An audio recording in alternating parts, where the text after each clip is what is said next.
kami, ya harapan kami kan sesuai dengan penjelasan di pasal 10A ayat 3 tadi berkaitan dengan keringanan hukuman ya. Nah, kami memandang bahwa Richard Eliezer lah, pengakuan Richard lah yang menyatakan bahwa ini ada kasus pembunuhan, bukan tembak menembak, misalnya seperti itu. Dia pertama kali yang menyampaikan. Yang kedua, Richard sudah menunjukkan konsistensinya, komitmennya untuk mengungkap kejahatan ini. Dia selama bersidang sangat kooperatif, terus kemudian Richard juga jujur ya dan sopan gitu ya, dan dia mengungkap apa yang dia ketahui, bahkan menunjukkan bukti baru misalnya yang disampaikan di dalam persidangan. Nah, ini yang agak membuat kami sangat disayangkan lah.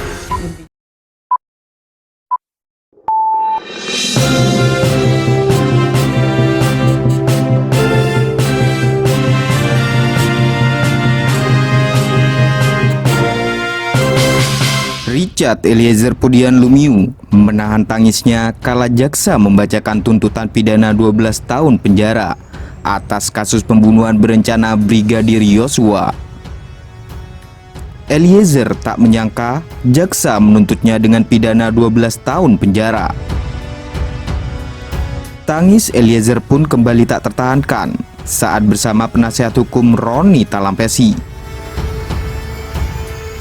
Lembaga Perlindungan Saksi dan Korban atau LPSK pun menyesalkan tuntutan 12 tahun penjara bagi Eliezer.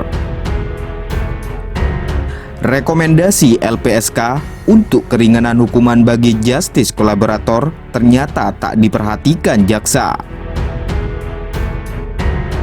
Kan ini karena kemudian rekomendasi LPSK berkaitan dengan status Richard Eliezer sebagai justice kolaborator sekaligus penghargaannya untuk keringanan penjatuhan hukuman tidak diperhatikan gitu ya. Kalau tidak ada pernyataan dan keterangan dari Richard, pengakuan dari Richard, kasus ini juga nggak akan terbuka ya, bahwa kasus ini adalah sebuah kejahatan tidak pidana.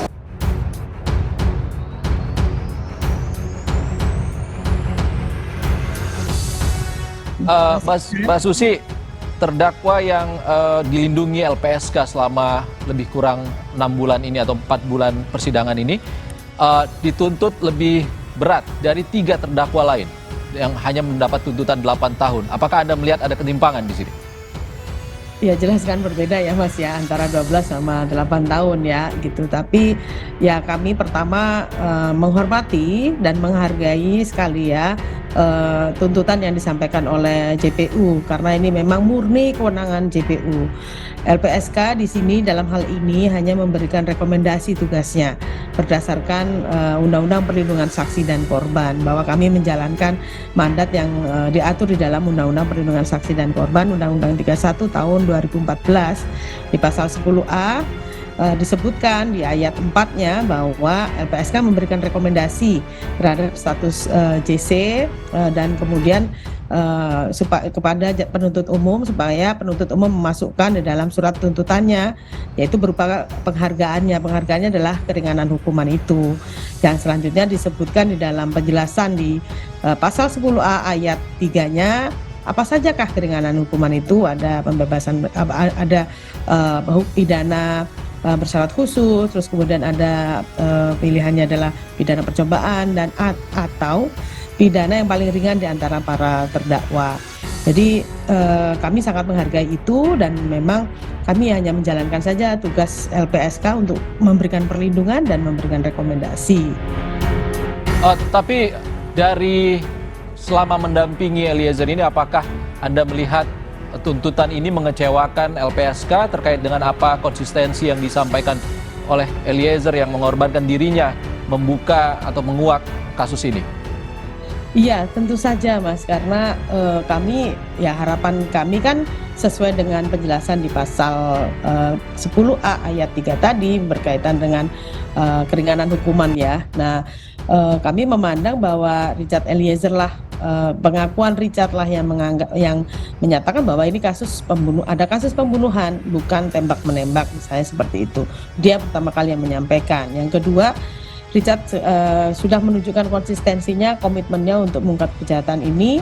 Dia selama bersidang sangat kooperatif, terus kemudian Richard juga jujur ya dan sopan gitu ya, dan dia mengungkap apa yang dia ketahui, bahkan menunjukkan bukti baru misalnya yang disampaikan di dalam persidangan. Nah ini yang agak membuat kami sangat disayangkan lah, intinya seperti itu. Oke Mbak Susi, sebelum kami bertanya lebih jauh, ada pernyataan dari Jampidum, Jaksa Agung Muda Pidana Umum, Fadil Zumhana, yang mengatakan tuntutan 12 tahun penjara bagi terdakwa Eliezer sudah menghormati LPSK. Bahkan Jampidum mengatakan seharusnya tuntutan Eliezer lebih dari 12 tahun penjara. Untuk pelaku tidak bisa JC, pelaku utama. Ini supaya saya luruskan ini. Tuntutan pidana itu wewenang penuh Jaksa Agung. Tidak ada lembaga lain yang bisa mempengaruhi. Tapi kami hormati LPSK, maka tuntutannya itu lebih ringan dibanding Pak Sambo. Kalau mungkin LPSK nggak mungkin 12 tahun. Mbak Susi, pelaku utama tidak bisa jadi JC, artinya Eliezer bukan justice kolaborator? Kalau ya memang kita sah-sah saja berbeda pandangan dalam hal ini ya. Jadi kami memandang bahwa pelaku utamanya memang bukan Richard. Ya, pelaku utamanya FS dan kawan-kawannya ya.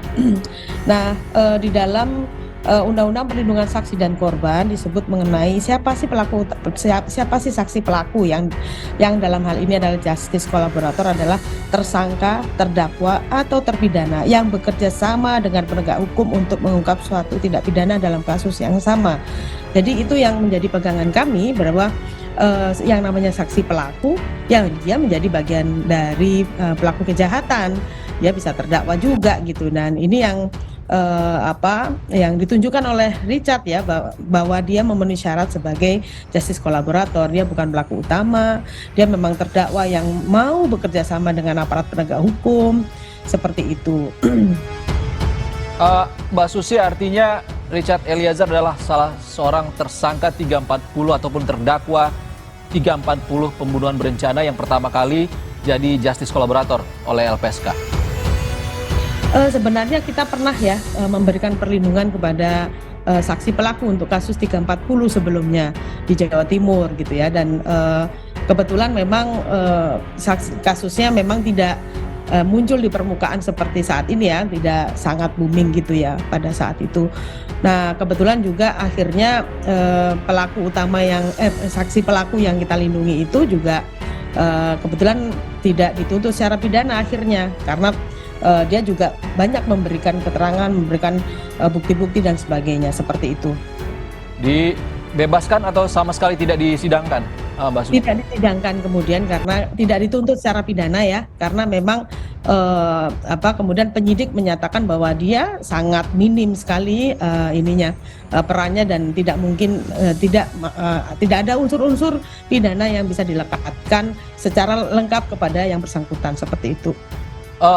Kalau kita belajar dari kejadian ini, apakah LPSK melihat nantinya dampak buruk pada orang untuk takut membongkar ataupun menguak fakta terkait satu tindakan kriminal? Ya, bisa saja seperti itu. Tapi yang saya mau jelaskan seperti ini, bahwa memang banyak beredar ya diskusi mengenai bahwa pengaturan mengenai justice kolaborator adalah di SEMA 4 tahun 2011. Padahal SEMA 4 2011 ini kan muncul sebelum lahirnya Undang-Undang Perlindungan Saksi dan Korban tahun 2014, sebelum revisi Undang-Undang Perlindungan Saksi yang tahun 2014 itu.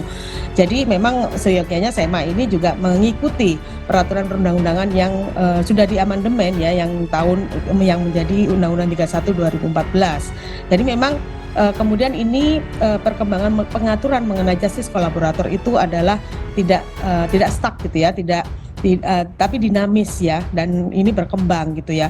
Nah apalagi kasus yang berkaitan dengan kasus FS ini yang melibatkan Richard Eliezer sebagai salah satu pelakunya ya, sebagai JC dalam hal ini bisa menjadi khasanah baru ya, pengetahuan baru, ilmu baru, pengalaman baru bagi sistem peradilan pidana Indonesia, karena justice kolaborator ini salah satu hal baru di dalam sistem peradilan pidana Indonesia yang ini bisa dengan adanya pengalaman-pengalaman ini bisa membuat menguatkan ya praktik-praktik perlindungan terhadap justice kolaborator yang sudah diatur di dalam Undang-Undang Perlindungan Saksi dan Korban. Yang ini perlu dikenal dan ini perlu diketahui oleh banyak masyarakat. Nah, apakah ini kemudian menjadi presiden buruk atau presiden baik ya? Apakah ini menjadi best practice atau ini menjadi good practices atau ya sebaliknya gitu ya? Nah, ini pasti berkembang gitu ya. Tapi sejauh ini banyak ini ya kami mengkhawatirkan dengan tuntutan yang tinggi ini nanti ke depannya akan jarang gitu ya, orang akan malas untuk menjadi justice kolaborator dengan seperti itu. Tapi masih ada harapan kan, masih ada putusan dari majelis hakim yang kita tunggu-tunggu yang kami harapkan bisa menjadi lebih adil kepada seorang justice kolaborator. Masih ada tahapan pembelaan atau pledoi yang akan disampaikan oleh Richard Eliezer. Bagaimana LPSK akan masukan terkait dengan pledoi yang akan disampaikan agar meyakinkan hakim kalau memang dia seorang justice collaborator? Ya, yang pasti kami berkoordinasi dengan kuasa hukum dari Richard Eliezer berkaitan dengan nota pembelaannya.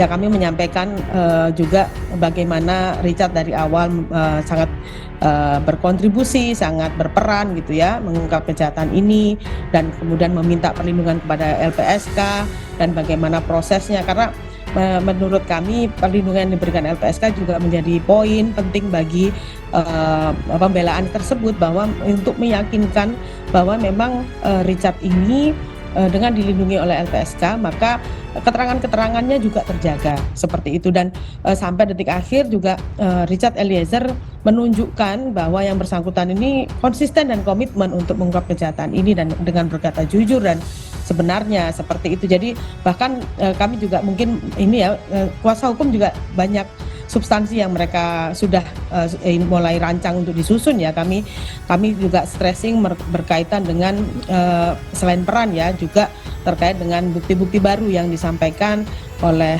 Richard Eliezer selama di periode persidangan kemarin.